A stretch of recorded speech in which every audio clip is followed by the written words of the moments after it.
Alright guys, Chef here, and this week in my email newsletter I did a little something on turmeric. Now, if you're not getting my newsletter, you need to get my newsletter. All you have to do is go to www.jacksonvillearkansasfitness.com. That is my website. It'll pop up, will come up, and you just fill it in and it will put you on my email list, alright?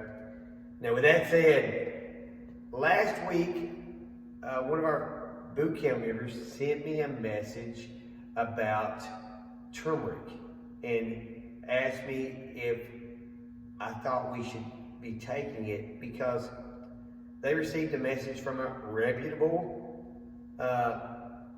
person, and it was basically touting negative side effects of turmeric, right? And I'll be honest with you, I've been taking turmeric for, I guess, close to 14 years. I've never heard of any negative side effects, and I've never had any with it. So with that said, when I heard those things, I was like, you know, number one, I'm taking it, but number two, I tell a lot of people to take it, and I never want to hurt or injure someone. So I asked them to send me what they had gotten, and that way I could do a little further research on it. So they did, and I went into PubMed, and believe it or not, I can read basically scientific journals. Got a master's degree. I know I don't act like it, but I do. So I got in there and I went to PubMed and I started doing an exhaustive research of turmeric. Now, the four things that they had found that were the most concerning to me: number one, liver problems. That's concerning, right? Number two was iron absorption issues. And then number three, which is another big one for me, is heart conduction. And then number four was blood thinner, right? And I knew about the blood thinner part, but had no idea about any of the others. So I started doing my research. And the first thing I looked for was liver problems. And I did an exhaustive search and I found 2 case studies for liver problems with turmeric, right? 2 case studies of 2 individuals.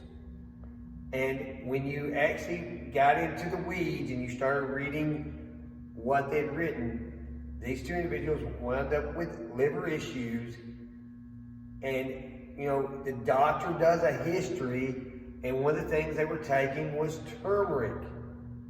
But at the same time, when you look at it, they even said from their conclusion that it could be any number of things that cause the problem. That just happens to be one of them that popped up on the radar. However, when you do another exhaustive look at the research, right? And I'm talking about research studies with thousands of people. Overwhelmingly, the research says that turmeric is good for your liver and has the potential to do some even better things for your liver. So the overwhelming look from liver or liver problems was basically this: turmeric is good for your liver. Right? 2 case studies out of hundreds of millions of people who take turmeric, right? Just didn't add up, right? So next thing, right? Iron absorption issues. Iron absorption. So I, once again, looked in the PubMed, and what did I find? I found one, once again, case study, right? 1 case study, and it was actually a case study on an actual physician who had cancer. And one of the things, while he was going through treatment, he took turmeric for his arthritis pain because he couldn't take other things. And when, you know, long story short, is he had some iron absorption issues. But once again, if you've ever known someone who's gone through chemotherapy or radiation, there's a myriad of things that happen in your body during that treatment that could explain why we have iron absorption issues, none of which would have anything to do with turmeric. Now, the one thing they found with this study was they actually found positive effects with turmeric because they thought, hey, you know what, if it does actually cause iron absorption issues, and this thing has basically nearly zero side effects, we could use it for folks who basically have an overabundance of iron, like patients with sickle cell, right? So once again, more positives than negatives, one case study, and once again, it was inconclusive whether turmeric was the culprit or not. Number 3, right? The third thing we looked at was heart conduction issues. Now, once again, found one case study, one individual, one case study, and once again, there are a myriad of things that could have caused that heart conduction issue, but like I said, when they take a history on the patient, one of the supplements they were taking was turmeric. So they put that in as a possible cause. However, when you do an exhaustive review of the literature, you find that the research, thousands of people that they look at in their research study, basically they are looking to use turmeric to improve heart conduction, right? You get that? Thousands of people in research studies, they looked and they found that it could actually be helpful with heart conduction issues. All right. Now the last thing was blood thinner, and I knew that turmeric was a natural blood thinner, right? And once again, if you are healthy, then a lot of doctors recommend their patients take aspirin to thin their blood. Well, if turmeric does just as good a job and there's no side effects, why not use turmeric? Now here's where the rub lies. If your doctor has you on a prescription blood thinner like Coumadin or something of that nature, then you need to make sure you let them know you're taking turmeric, because that might be a bad idea. It could cause your blood to become too thin, and you don't want that. So, if you're taking a prescription blood thinner, you need to consult with your physician before you take turmeric, right? That's the bottom line of that. But if you're healthy, then turmeric could actually be a benefit for preventing blood clots, right? So the overwhelming evidence says that turmeric could, all right, I'm going to say could, all right, could have the potential to have a lot of health benefits for you.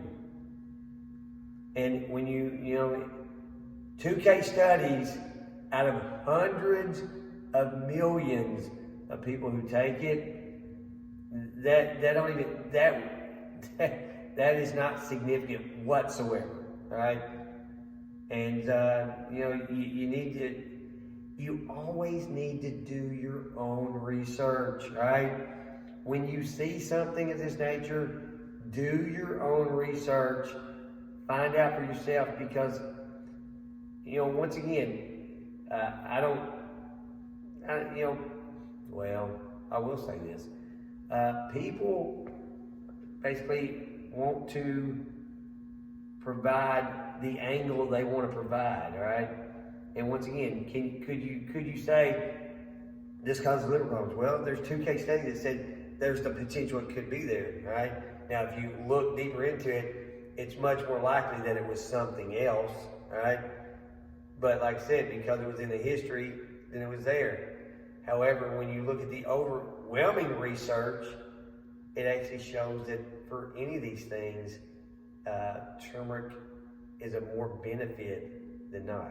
All right. So we'll leave it at that. Bottom line is, I always tell people, I always look at the Hippocratic Oath. First, do no harm. And when you look at turmeric, It pretty much is non-harmful and has lots of potential benefits. The only other thing I would tell you is I would not take it in high doses. I think it can cause some stomach issues. And once again, you don't know what it can do in higher dosage. What is a higher dose? I would tell anyone, start out with 500 milligrams, and then if you're not getting the relief, whether you're dealing with arthritis pain or whatever, then move it on up to 1,000. I take between 1,000 and 1,500 milligrams a day. I wouldn't go over 1,500, but bottom line is do your own research. When you see things that have the potential to cause problems, do your own research, find out for yourself. Don't just trust what people are telling you, all right? You can do this, all right? All right, guys, hope that helps someone. And I know this was a long video, but, once again, my main focus from this is do your own research.